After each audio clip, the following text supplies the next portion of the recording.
On va analyser les différents actifs, on va analyser notamment le forex dans un premier temps, les indices, les matières premières. On va commencer par l'euro-dollar. Donc sur l'euro-dollar ici, on voit qu'on est toujours dans une stagnation finalement, puisque ici on a fait un mouvement baissier donc qui était relativement important. Donc on avait un petit mouvement baissier en tout cas. Suite à ça, on a eu un petit mouvement haussier, donc juste ici. Donc la semaine dernière, on était plutôt haussier. On voit qu'on est venu chercher un niveau, donc un plus bas ici, et on est remonté. Donc on a eu une grosse mèche ici. Donc là, clairement, on voit qu'on reste dans une stagnation, principalement entre 1,17 et 1,19 ici. Donc on reste dans cette stagnation, même la stagnation serait entre 1,20 et 1,17. Donc on reste vraiment entre ces deux bornes, on reste dans cette stagnation. Donc là, ce qu'on peut dire, c'est qu'il y a des chances qu'on reste dans cette stagnation. Ici, on voit qu'on est plutôt à la moitié. On avait marqué un plus bas ici qui était assez important, qui était sur les anciens plus bas. On voit que finalement, on a remonté. Donc suite à ça, on a eu un mouvement haussier. Et donc cette grande mèche indique également qu'on a un mouvement haussier, mais que la hausse va être quand même assez limitée et va être quand même assez compliquée, puisque là, clairement, on est monté très haut, mais on est vite redescendu. Donc peut-être qu'on pourra remonter un petit peu plus. Mais en tout cas, ici, sur l'euro-dollar, on reste principalement dans une stagnation. Donc on reste dans une grande stagnation ici. Et euh, simplement, voilà, je pense qu'on pourra revenir, pourquoi pas sur 1,19, mais ici, principalement, rester dans cette stagnation. Si on franchit le niveau ici des 1,17,5 et ensuite des 1,17 à la baisse, dans ce cas, on partira vraiment plus à la baisse. On ira notamment sur 1,15 et ensuite sur 1,13, sur 1,12, donc sur des niveaux beaucoup plus bas. Mais pour l'instant, je pense pas que ce soit d'actualité qu'on franchisse des niveaux comme ça. Par contre, si on franchit le niveau des 1,19, des 1,19,5, ensuite des 1,20, là on pourra partir sur une vraie accélération haussière. Donc en tout cas ici, on est plutôt haussier sur l'euro-dollar, on reste plutôt haussier. On voit que la tendance reste quand même plutôt haussière globalement, même si on est sur plutôt un ralentissement de la tendance haussière. Donc pour l'instant, on restera plutôt légèrement haussier, je pense, sur cette paire. Sur le GBP USD, alors sur GBP USD, il s'est passé pas mal de choses. Il s'est passé pas mal de choses sur le GBP USD, puisqu'on avait notamment cette droite de tendance, on avait une belle tendance haussière ici sur la livre sterling face au dollar américain. Ce qui s'est passé, c'est qu'on a eu une cassure sur cette paire, donc on a eu une cassure ici, notamment de cette droite de tendance, du niveau des 1,32 ici, donc qui était assez important.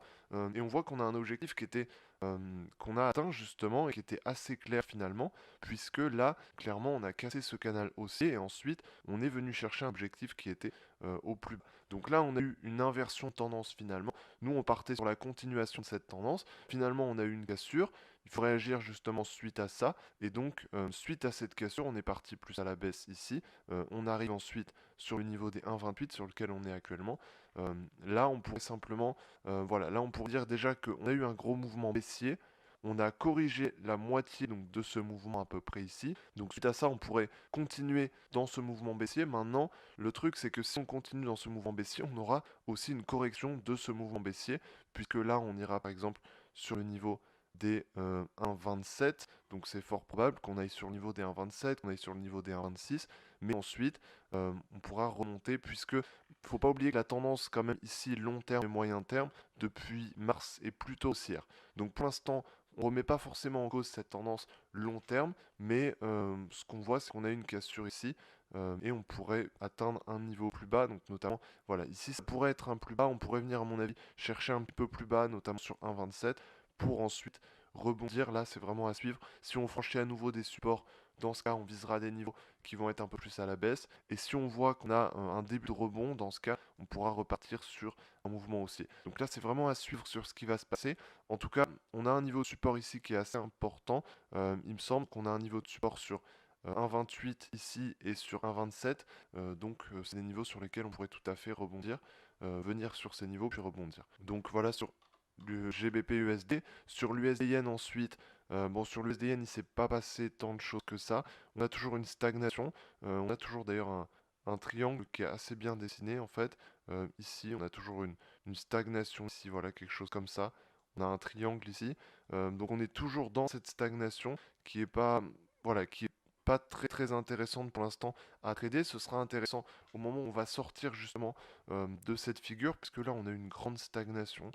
Ici on stagne sur cette paire, on a des toutes petites bougies, donc on était plutôt baissier. Bon, on voit qu'on a eu un très léger mouvement baissier, mais là le mouvement sera vraiment sur une cassure. Donc quand on cassera justement cette figure, quand on cassera un niveau de résistance à la hausse ou un niveau de support à la baisse, c'est vraiment à partir d'ici. Donc là, si on casse par exemple le niveau de 106,5 à la hausse, dans ce cas, on partira sur 107,5, 108 ensuite, et puis ensuite, pourquoi pas jusqu'à 110.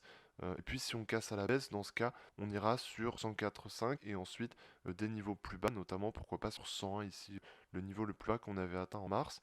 Donc ici, voilà, on voit qu'on stagne beaucoup sur cette paire. C'est pas la paire la plus intéressante pour l'instant. En tout cas, ça peut être intéressant si on a une belle sortie ici, donc soit à la hausse, soit à la baisse. Je pense qu'il y a quand même plus de chances qu'on ait une sortie à la baisse ici sur cette paire. Mais pour l'instant, ce sera vraiment intéressant quand on aura une sortie claire sur cette paire en tout cas. Sur l'USD CAD, c'est une paire aussi intéressante puisque on était dans une grande tendance baissière ici. Donc on voit la tendance baissière qui était vraiment très bien dessinée, très bien marquée. Donc on était dans cette grande tendance baissière ici. On voit que on a commencé à franchir justement cette tendance baissière. On voit qu'on commence à aller sur des plus hauts. Donc on a notamment ici une grande bougie haussière. On arrive sur 1,325 ici, donc à un niveau important. Ici, on arrive sur un niveau comme ça, donc c'est intéressant. On reste toujours dans une tendance baissière ici, de toute manière. On voit clairement que la tendance sur cette paire reste baissière. Maintenant, c'est intéressant parce que là, on casse un niveau de résistance important, on casse une droite de tendance important, donc c'est à suivre. C'est-à-dire que ici, si on a une cassure véritable ici, dans ce cas, on pourrait partir plus à la hausse. Et dans ce cas, on pourrait partir carrément sur des niveaux comme 1,36, 1,37, 1,38, donc jusqu'en haut. Et puis, on pourrait aussi avoir une réintégration justement. Et si on a une réintégration, dans ce cas, on partira justement plus à la baisse et on réintégrera cette tendance baissière. Donc là, c'est intéressant. Je pense que c'est une paire qui est vraiment à suivre.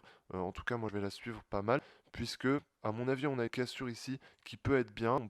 Voilà, on peut ranger un petit peu ici, mais quand on aura de la volatilité, on aura sûrement une accélération, donc soit à la hausse, soit à la baisse, et ça peut être vraiment intéressant. Euh, donc voilà, il y a sûrement des opportunités ici à venir chercher sur cette paire pour ces prochaines semaines. Du coup, je dirais ici que on serait plutôt haussier, hein, plutôt légèrement haussier, en venant chercher notamment ici le niveau des 1,33 qu'on pourrait venir chercher. Donc ce serait ce niveau-là, c'est le niveau sur lequel on a rebondi, qu'on a franchi, sur lequel on est revenu, et on pourrait tout à fait revenir dessus et même ensuite corriger un peu plus haut s'il est franchi.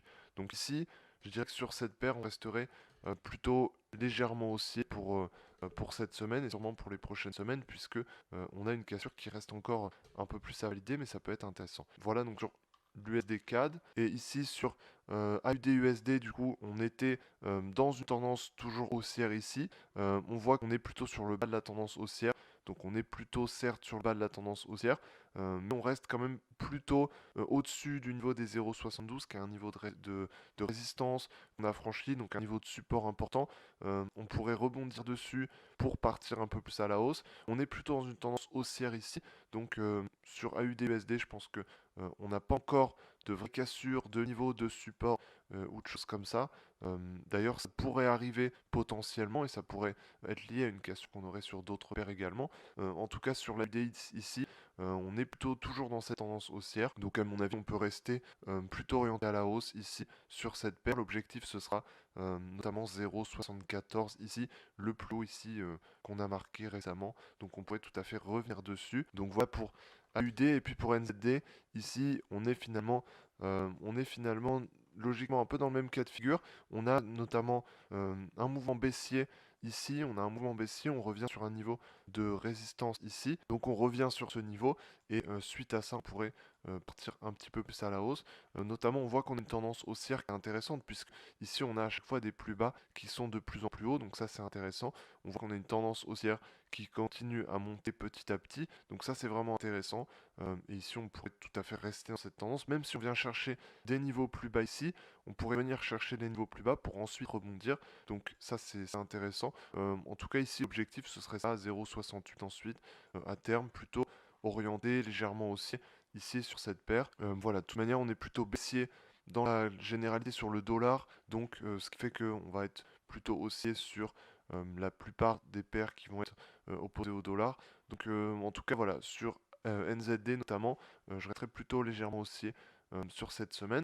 Ici, sur les indices, on peut aller voir notamment sur les indices, sur le S&P 500, Ici, on a eu une correction sur le S&P 500, donc on avait une belle tendance haussière depuis mars. On a une grande tendance haussière qui continue à monter petit à petit. Ici, on a une correction, donc on a eu notamment une grosse bougie baissière ici qui arrivait assez fortement. On a une grosse bougie baissière, on a eu une petite bougie ici de rebond, donc potentiellement on pouvait anticiper un rebond ici.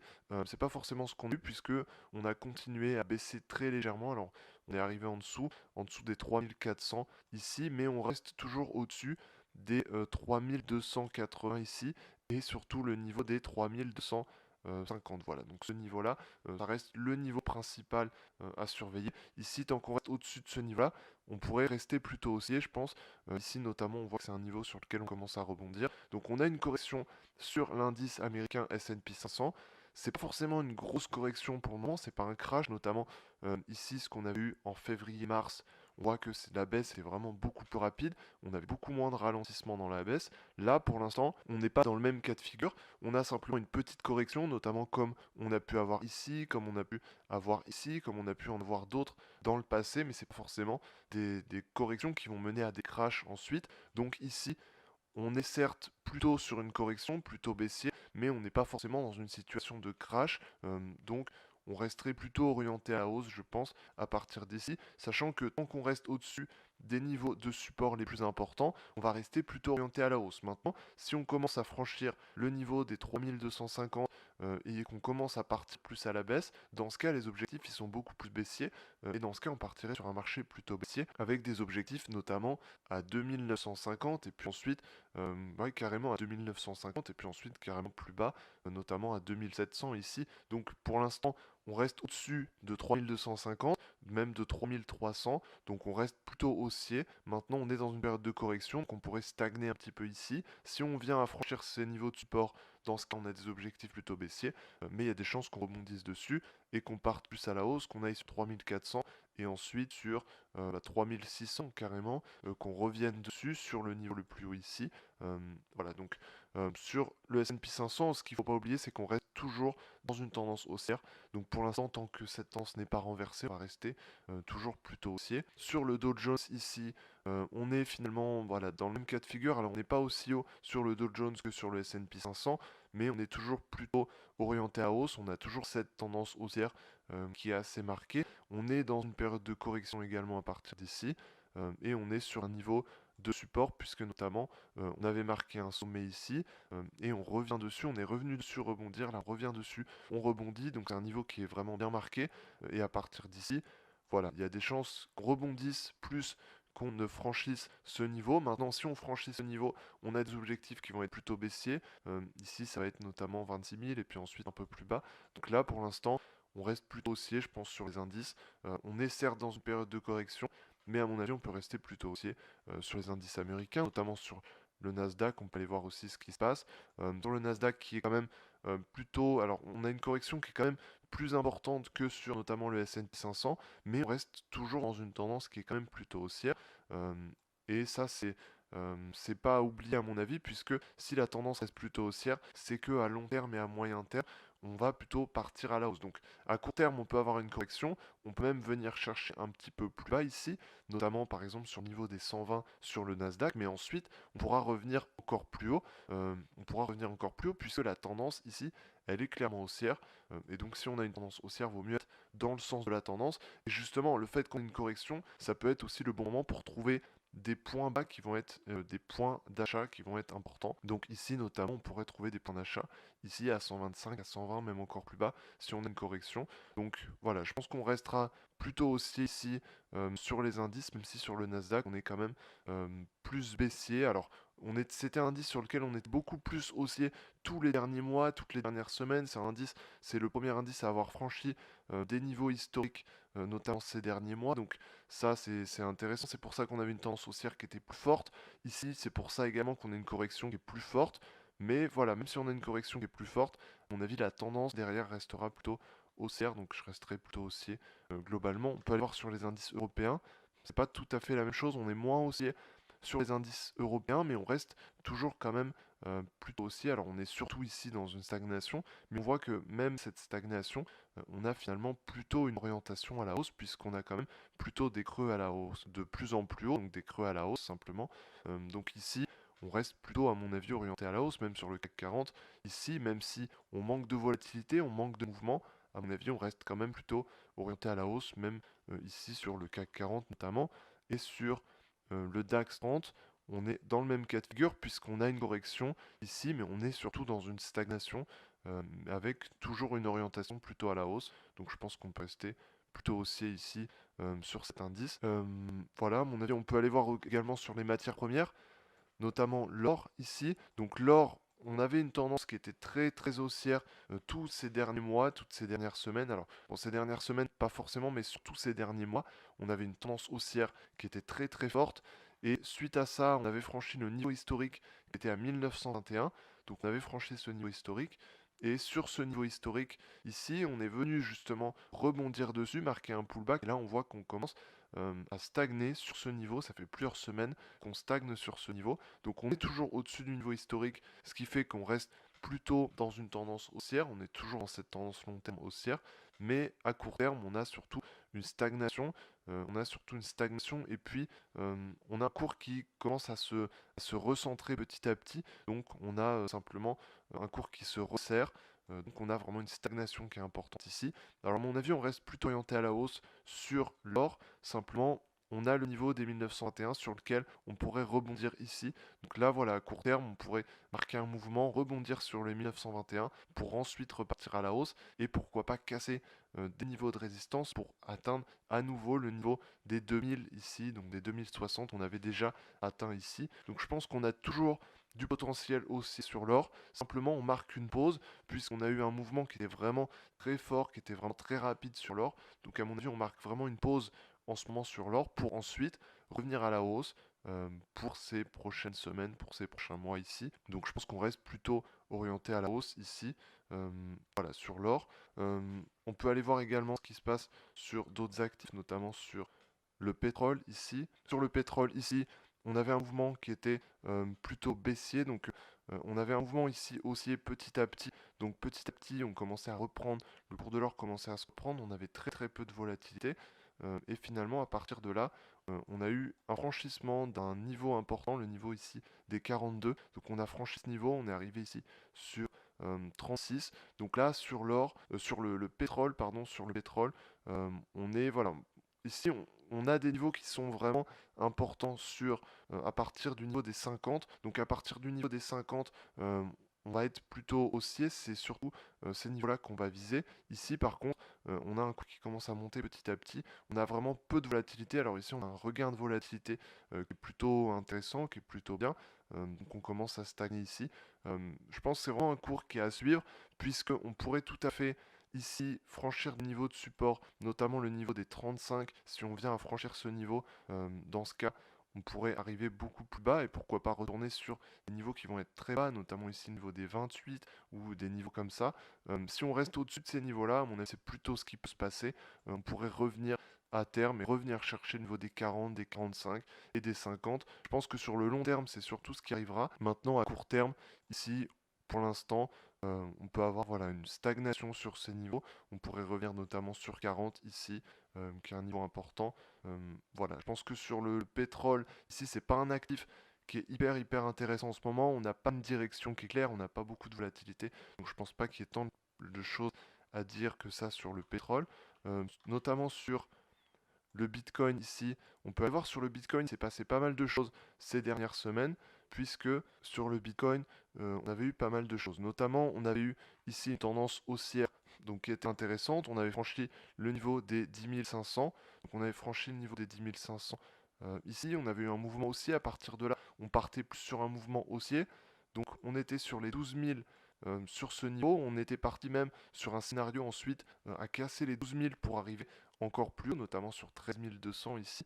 On voit finalement on a réintégré, on est arrivé sur 10 500 et on est retourné sur ce niveau. Donc à mon avis ici, on peut voir ça comme un pullback et je pense qu'on reste toujours orienté plutôt à la hausse sur le Bitcoin puisque on est toujours dans cette tendance haussière. On a certes une correction, mais on reste toujours sur une tendance haussière à moyen terme, à long terme, on a un creux, on revient marquer ce creux ici sur le niveau qu'on a franchi, ce qui est pas tout à fait, enfin ce qui est tout à fait normal justement, puisque marqué, on a marqué justement un niveau de résistance, on vient le franchir puis on revient dessus, donc ça peut paraître tout à fait logique. Et puis sur le long terme et le moyen terme, on reste toujours haussier. Donc à mon avis sur le Bitcoin, on reste toujours plutôt orienté à la hausse. En revanche, si on vient à franchir les 10 000 et si on vient ensuite sur les 9 000 et surtout si on franchit les 9 000, dans ce cas, on reste plutôt sur un scénario baissier. Et dans ce cas, on pourrait complètement chuter et arriver sur des niveaux beaucoup plus bas. En tout cas, ici, je pense qu'on reste au-dessus du niveau des 10 000 et on pourrait toujours rester sur ce potentiel aussi, à mon avis, sur le Bitcoin. Voilà, je pense qu'on a fait le tour sur la plupart des actifs ici, donc sur le Forex, les matières premières, les indices européens, américains, l'or, le Bitcoin, le pétrole. Je pense qu'on a fait le tour sur la plupart des actifs. Moi, c'est le plan de trading que je vais utiliser, en tout cas pour cette semaine. Il y a des actifs qui sont plus intéressants que d'autres. Les actifs les plus intéressants ici, cette semaine, je dirais notamment que c'est tous les actifs en GBP sur lesquels on a beaucoup de volatilité ces derniers temps. Euh, tout ce qui est aussi, par exemple, USDK qui va être une paire à suivre, je pense, USD Yen qui va être une paire à suivre également. Toutes les paires en dollars qui sont intéressants puisque on a un dollar qui est plutôt baissier, on a pas mal de volatilité sur le dollar. On a l'or qui pourrait être intéressant, mais il faudrait qu'on ait un début de mouvement ou à la hausse ou à la baisse, qu'on ait quelque chose aussi puisque sur l'or on stagne beaucoup. Donc pas forcément pour cette semaine, mais en tout cas c'est à suivre puisqu'on pourrait avoir un mouvement intéressant. Sur le Bitcoin également, on pourrait avoir un mouvement intéressant, pas forcément pour tout de suite, en tout cas ça dépend de la volatilité. Donc je pense que pour cette semaine, on peut avoir surtout des mouvements intéressants sur notamment les paires en GBP, les paires en dollars aussi, hein, la plupart des paires en dollars, et puis les indices américains, notamment le Nasdaq, notamment le S&P 500, le Dow Jones, sur lesquels on attend des mouvements. Donc pourquoi pas une fin de correction, et puis ensuite repartir à la hausse sur cette correction. Donc je pense qu'on pourra avoir des mouvements aussi intéressants à suivre sur les indices américains. Donc je pense qu'on a fait le tour aujourd'hui. On a établi un plan de trading sur la plupart des actifs. Moi, c'est le plan de trading que je vais utiliser. Voilà, c'est pour établir un peu des directions, des différents scénarios. Donc on a vu la plupart des actifs, la plupart des scénarios sur les différents actifs.